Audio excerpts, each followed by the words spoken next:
chugga choo choo, off we go. Hop aboard the Storytime Express. Travel with me for today's adventure. And today's topic is snow. Ooh, I love snow. Let's get right into our first book. Our first book is called The Biggest, Best Snowman. Little Nell lived with Big Mama, Big Sarah, and Big Lizzie in a big house in a big snowy woods. Big Mama, Big Sarah, and Big Lizzie had big blustery voices. They had big talky friends. They had big loud parties. And when Little Nell asked, "Can I help?" Big Mama, Big Sarah, and Big Lizzie shook their heads. "No, you can't," they said. "You're too small." "Yes, I can," said Little Nell, "and no, I'm not." "No, you can't," they said, "and yes, you are." So Little Nell would go into the big snowy woods and she would sit and watch the snow fall from the sky. She would walk under the bare trees and she would play with her friends, Reindeer, Hare, and Bear Cub. One day Bear Cub said to Little Nell, "Can you show us how to make a snowman?" "No, I can't," said Little Nell. "I'm too small." "Yes, you can," said the animals, "and no, you're not." "I'm so small," said Little Nell. "My family won't let me do anything. I could never make a snowman." "Well, how do you know unless you try?" asked Bear Cub. "We'll help you." Little Nell sighed. "Well, maybe," she said. Little Nell got down on her knees and she carefully patted and matted and batted the snow into a tiny ball. She rolled it and rolled it and rolled it to Reindeer. Reindeer nudged it and nudged it and nudged it to Hare. Hare kicked it and kicked it and kicked it to Bear Cub. Bear Cub rolled it and rolled it and rolled it until it stopped, thud, by the edge of a big icy pond. "Now what?" asked Reindeer. "The snowman needs a middle," said Little Nell. "How do we do that?" asked Hare. Little Nell bit her lip and she got down on her knees and she carefully patted and matted and batted another tiny snowball. She rolled it and rolled it to Reindeer. Reindeer nudged it and nudged it to Hare. Hare kicked it and kicked it to Bear Cub. Bear Cub rolled it and rolled it until, thud, it came to a stop. He pushed it on top of the other snowball. "Now what?" he asked. "It needs a head," cried Little Nell. She patted and matted and batted another tiny snowball. Then she rolled it to Reindeer. Reindeer nudged it to Hare, and Hare kicked it to Bear Cub. Bear Cub stuck it to the very top of the other two snowballs. Little Nell and the animals stood back and looked at their snowman. "Something's missing," said Hare. "The face," said Little Nell. "Well, how do we do that?" asked the animals. "I think we'll need help," said Little Nell. She whistled for the birds to come. Crow, Cardinal, and the Sparrow flew down from the trees. "Could you make a face for our snowman?" she asked. Crow fetched 2 pieces of bark for the eyes. Cardinal found an old pink sock for the nose, and Sparrow brought raisins for the mouth. Little Nell handed her a green scarf and gave it to the birds, and they wound it and wound it and round it around the snowman's neck. And then they added 2 sticks for arms. The snowman was finally finished. Little Nell and the animals gazed up at their creation. "Wow," said the animals. "Wow," said Little Nell. It was almost lunchtime, and Little Nell said goodbye to her friends, and she walked home through the big snowy woods. Big Mama, Big Sarah, and Big Lizzie were waiting for her. "Where have you been?" they asked in their big blustery voices. "I was building a great big snowman," answered Little Nell.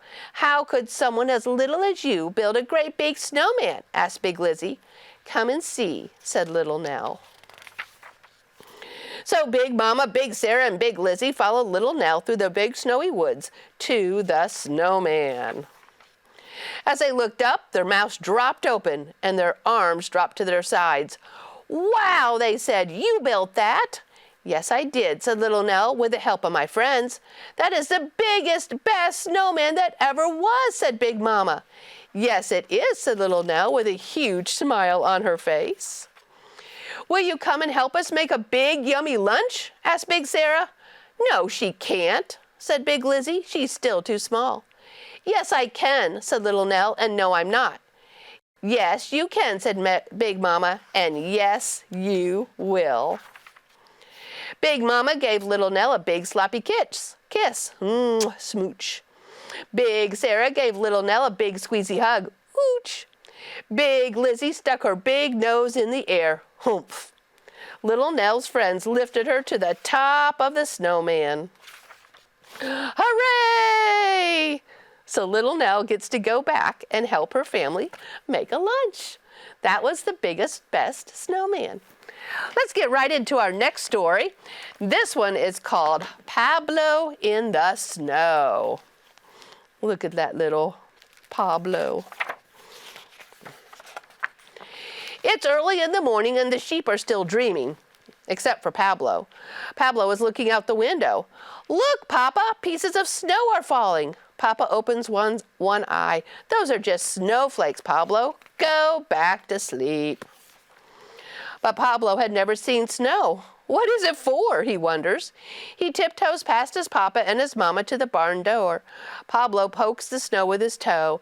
The snow feels soft and powdery and fluffy. He takes a few steps and then he looks at the tracks behind him. Snow is for making a trail, says Pablo. But who had made this trail? Pablo follows the long tracks until he finds Rabbit pulling her sled. Hop on, says Rabbit. Zip, zoom, swoosh, whoosh. They ride through the trees and into the meadow. Snow is for fun, shouts Pablo. At the bottom of the hill, Pablo finds new tracks to follow. Something sails past Pablo's nose. Looky there. Squirrel and Shrew are having a snowball fight. Back and forth the snowballs fly. Snow is for throwing, shouts Pablo, ducking his head. Pablo finds more tracks. They lead him to the other side of the meadow where Fox is rolling a big snowball. But instead of throwing it, he rolls it bigger and bigger. The snowball grows round and smooth and heavy. Pablo helps Fox roll a second, bigger snowball, and then a third one. With Rabbit's help, they stack the snowballs, one on top of the other.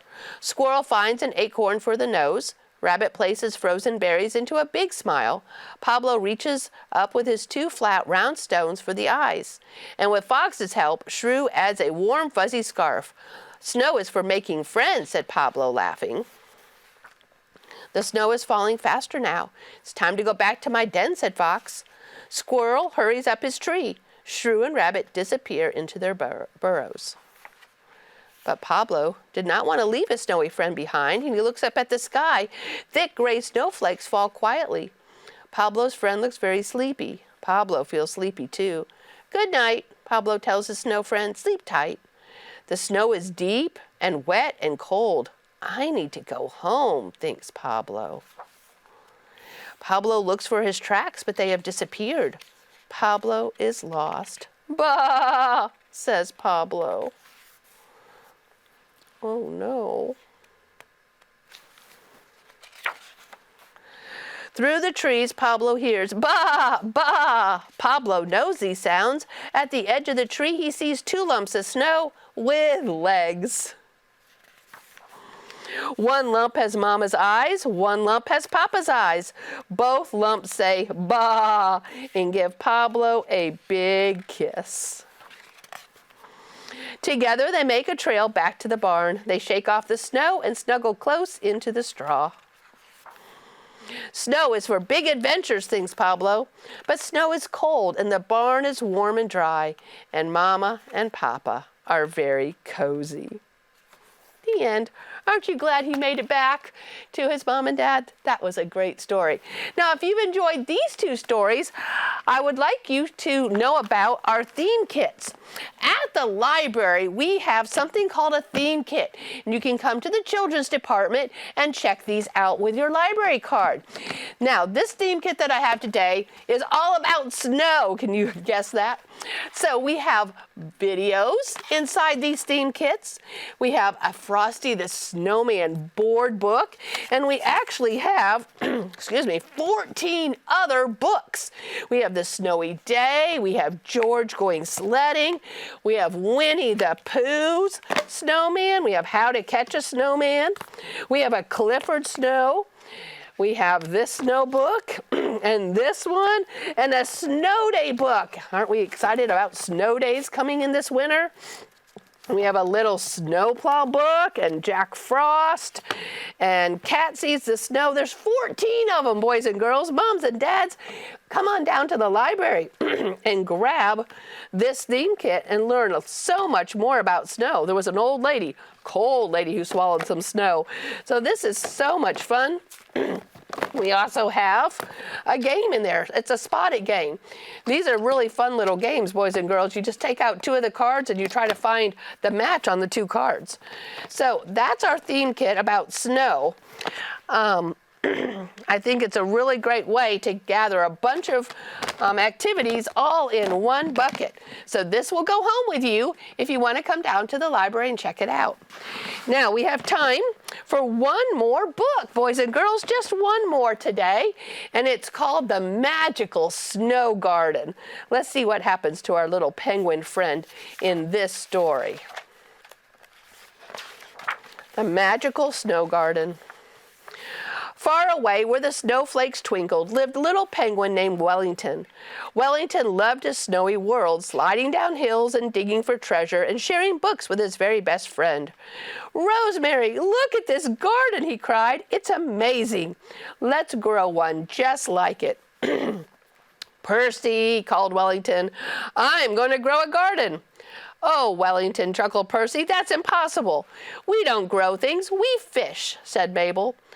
"I wanted to fly once," Ivan explained, "but penguins can't fly and flowers can't grow in snow. It's just too cold." "But Ivan," said Wellington, "how will you know unless we try?" Wellington's books all said the same thing. To grow flowers he needed seeds, but there wasn't any seeds in the snowy white world, not a one. "There must be a way," Rosemary chirped as they shared a cookie.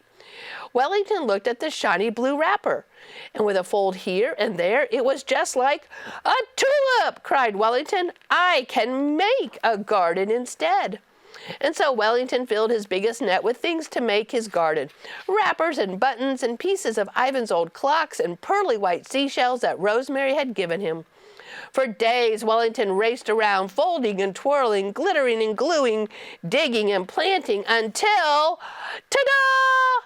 Now all the wrappers were beautiful flowers, and the buttons were bright bumblebees. Clockwork trees dotted the hills, sprinkled with soft white snow. "Look," Percy pointed.